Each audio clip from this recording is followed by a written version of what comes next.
Era el principio de los tiempos, cuando el universo aún resonaba con el eco de la creación y el fulgor de la perfección divina iluminaba los rincones más lejanos del cosmos. En este escenario de esplendor y armonía, los seres celestiales servían con devoción, cada uno cumpliendo el propósito para el que fue diseñado. Entre estos seres, uno destacaba: Lucifer, cuyo nombre significaba portador de luz. Resplandeciente y glorioso era el querubín ungido que cubría y protegía, una creación perfecta llena de sabiduría y belleza, adornado con las joyas más exquisitas, rubíes, topacios, diamantes, ónices y esmeraldas, símbolos de su pureza. Lucifer no solo poseía una belleza inigualable, su intelecto superaba el de todas las criaturas. Su sabiduría y comprensión de los misterios divinos eran profundas, y su posición estaba cerca del trono mismo de Dios, en el Monte Santo, el lugar donde la presencia del Creador era más intensa. Caminaba entre las piedras de fuego en un ámbito sagrado, rodeado de la gloria divina que emanaba del mismo Dios. Sin embargo, en el corazón de este ser magnífico, comenzó a surgir algo oscuro, algo que no tenía cabida en la pureza de la creación. Este germen, que al principio fue solo un destello fugaz, pronto se convirtió en una llama ardiente, el orgullo. Lucifer, hechizado por su propia belleza y embriagado por su esplendor, comenzó a meditar sobre sí mismo, sobre su perfección, sobre su grandeza, y en su corazón se instaló el deseo de alcanzar al «subiré al cielo», se dijo a sí mismo. «Exaltaré mi trono por encima de las estrellas de Dios, me sentaré en el monte de la asamblea, en los confines del norte, ascenderé por encima de las alturas de las nubes, seré semejante al Altísimo».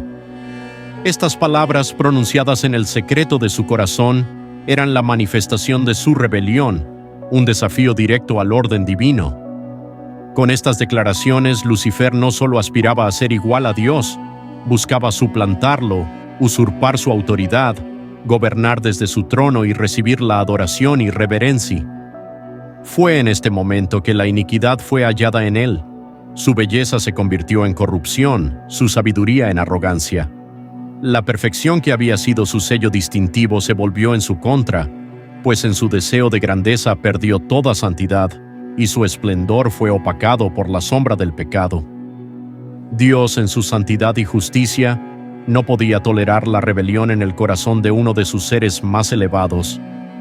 Con tristeza y determinación, expulsó a Lucifer de su presencia. El querubín protector, el portador de la luz, fue lanzado a la tierra, despojado de su gloria, desechado como una cosa profana. Con Lucifer cayeron aquellos que habían sido persuadidos por su astucia y poder.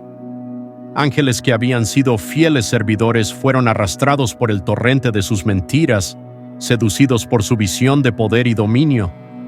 Se dice que una tercera parte de los ángeles lo siguió en su revuelta, convirtiéndose en aliados de su causa perversa, en un ejército de seres oscuros que desde entonces luchan en contra de los designios de Dios y buscan socavar su obra en la C.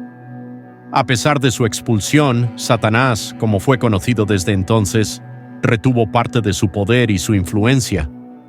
Su odio hacia Dios y hacia la humanidad, que fue creado una imagen divina, lo consumió, y juró que haría caer a los hombres en la misma rebelión que lo había llevado a su ruina. Con astucia y engaño, comenzó su labor en el jardín del Edén, donde encontró a la primera pareja humana, Adán y Eva, y los tentó a desobedecer el mandato divino. Fue así como el pecado, que había comenzado en el corazón de un querubín caído, se expandió a la humanidad, y desde entonces, la historia de la redención se convirtió en una batalla constante entre el bien y el mal, entre los profetas, como Ezequiel e Isaías, describen la caída de Lucifer con un lenguaje poético y sombrío. En Ezequiel se nos habla de su destrucción. Te destruí, oh querubín protector, de entre las piedras de fuego. En Isaías se le llama lucero del alba, y se relata cómo cayó del cielo y fue derribado al suelo, como una estrella que pierde su lugar en los cielos. Este es el mismo ser que, en su tiempo de gloria, hacía temblar a las naciones, pero que ahora es objeto de burla y desprecio. Su ambición de ser semejante al Altísimo lo llevó a la condena eterna. Jesús mismo en su ministerio advirtió a sus discípulos sobre el peligro del orgullo, refiriéndose a la caída de Satanás. Vi a Satanás caer del cielo como un rayo. Este fue un recordatorio de que, aunque los discípulos tenían autoridad sobre los demonios, debían ser humildes, pues el orgullo es el pecado que inicia a todos los demás. El destino final de Satanás está sellado.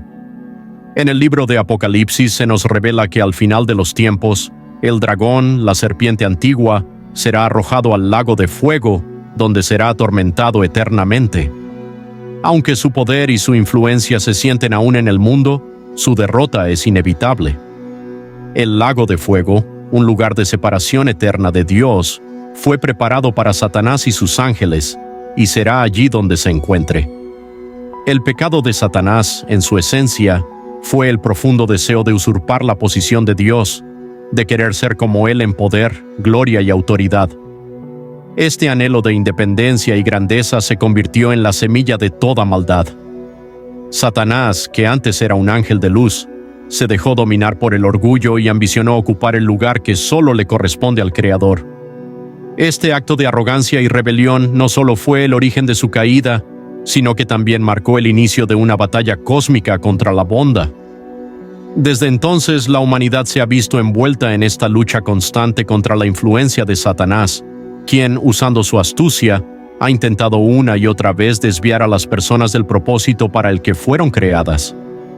Satanás busca hacer que la humanidad comparta su misma rebeldía, incitando al egoísmo, la vanidad y el desprecio por las leyes divinas, a través de engaños y tentaciones. Sin embargo, a pesar de su poder y astucia, Satanás sigue siendo solo una criatura, una entidad limitada que jamás podrá equipararse con el Dios omnipotente y soberano.